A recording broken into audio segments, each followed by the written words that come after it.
How to fix iPhone X front camera not working. To fix this issue, first of all, try restarting your device.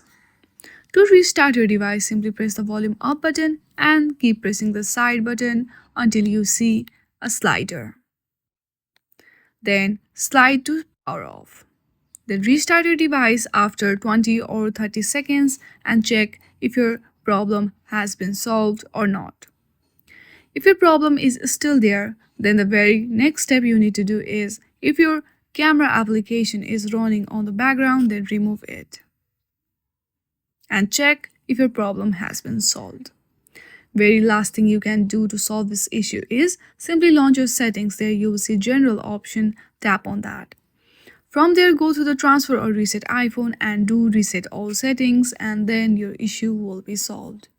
I hope you like this video. If you like this video, then please do not forget to like and subscribe to our channel. Thank you for watching.